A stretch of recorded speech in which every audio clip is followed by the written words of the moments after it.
Bom dia, galera. Bem-vindos à nossa primeira aula de EAD, tá?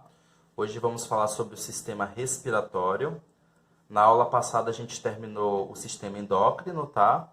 Eu iria começar o conteúdo de sistema locomotor, mas devido à pandemia do coronavírus, eu resolvi dar ênfase ao sistema respiratório. Eu resolvi gravar esse vídeo para que vocês tenham uma visão ampla sobre esse conteúdo, mas eu acredito que seja importante que vocês leiam o módulo de vocês, que vocês façam os exercícios, que pesquisem outras fontes para que esse conhecimento ele fique mais consolidado, né? Vamos lá. O sistema respiratório, ele é dividido em duas funções principais. Ele possui outras funções, mas essas são as principais. Primeiro, obter o oxigênio da atmosfera. E segundo, retirar o gás carbônico. Tá? Esse processo é chamado de troca gasosa. O oxigênio ele é importante no processo de respiração celular. Sem o oxigênio, esses processos que acontecem em nossa célula, eles não poderiam ocorrer. Por isso que é importante que a gente respire esse gás. E o gás carbônico, ele é o resíduo desse processo. Se a gente não respira adequadamente, esse gás carbônico fica na nossa corrente sanguínea e acontece um tipo de complicação denominada de acidificação sanguínea. Por isso que é importante jogar para fora o gás carbônico de forma adequada, tá certo?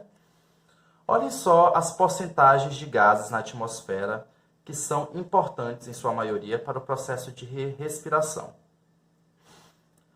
Em verde temos o gás carbônico, em vermelho o gás oxigênio, em azul o gás nitrogênio. Quando a gente inspira, que é o processo de obter esses gases, e o processo de expirar, de jogar para fora, nós eliminamos quantidades diferentes, né? Porcentagens diferentes desses gases. O gás nitrogênio ele é absorvido e liberado na mesma porcentagem, com cerca de 79%. Isso porque ele é um gás inútil para os processos no nosso organismo. Ele é importante para algumas bactérias fixadoras, mas isso eu vou deixar para a gente ver em outro período, beleza? O gás carbônico a gente consegue absorver cerca de 0,03% da atmosfera. E olha o que acontece, a gente libera 5,6%. Por que será que esses valores aumentaram tanto? Isso é porque, como eu falei, no processo de respiração celular, o gás carbônico é liberado como resíduo, ele é inútil para o nosso corpo. Já o oxigênio faz o processo contrário. A gente absorve cerca de 21%, só que libera cerca de 14%. Ou seja, a gente usou uma porcentagem desse gás para os processos do nosso metabolismo. Tá certo? Fácil? Vamos prosseguir. Essas outras estruturas, elas possuem alguns papéis importantes no sistema respiratório que eu vou falar agora.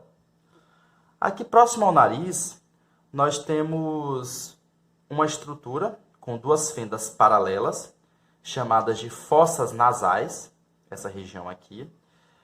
Ela é importante no processo de umidificação, de filtração e aquecimento do ar que é obtido da atmosfera. Isso porque no interior das fossas nasais temos uma membrana ciliada. Sabe aqueles pelinhos que temos no nariz? Bom, ele tem esse papel de filtrar, aquecer e umidificar o ar que entra. A traqueia, que é basicamente essa estrutura, ela também tem as mesmas características das fossas nasais, tá? Ela também tem uma membrana ciliada e ela exerce o papel de filtração, umidificação e aquecimento do ar. Logo após as fossas nasais, temos a faringe, que é essa região que é ligada tanto ao sistema respiratório quanto ao sistema digestório, tá? É uma região musculosa e que está ligado diretamente à laringe. Essa região aqui em azul. A laringe, ela tem algumas partes, tá? Aqui abaixo da laringe a gente tem a tireoide. Vocês lembram da tireoide do nosso sistema endócrino? Pois bem, ela fica aqui próxima à traqueia, abaixo da laringe. Na laringe a gente tem essa parte aqui em cima, chamada de epiglote. No interior é um tecido paralelo chamado de cordas vocais. E no interior, numa abertura entre as cordas vocais, temos a glote. No processo de deglutição, que é basicamente o processo de engolir algum tipo de alimento, a epiglote fecha essa região, impedindo que a comida entre no nosso sistema respiratório, ou seja, só passe pelo esôfago.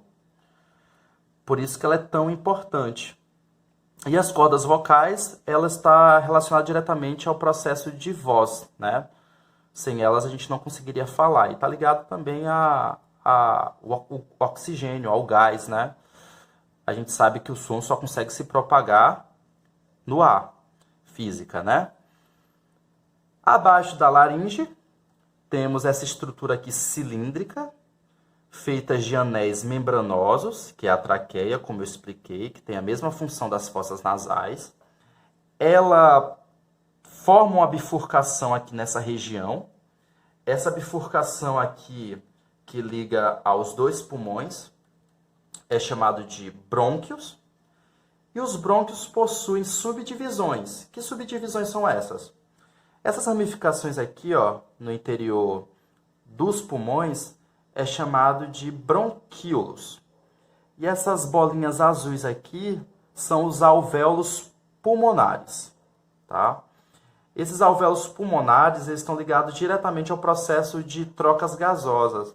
É aqui que o oxigênio vai para a corrente sanguínea e é aqui que o gás carbônico entra para sair pela boca, tá? Ou pelo nariz, tanto faz. Além disso, temos uma estrutura, tá, que reveste os pulmões, chamado de pleura. Existem dois tipos de pleura, uma mais interna e uma mais externa. A pleura mais externa é chamada de pleura parietal e a pleura mais interna é chamada de pleura visceral. Aqui embaixo é só um complemento, tá, gente? É o diafragma. Ele não faz parte do sistema respiratório, mas ele tem um papel extremamente importante nele. É um músculo que, durante o processo de respiração, quando o ar entra, ele contrai, e quando o ar sai, ele relaxa. Esse é o papel do diafragma ligado diretamente aos pulmões. Então, isso aqui foi uma visão geral sobre as estruturas e as funções do sistema respiratório.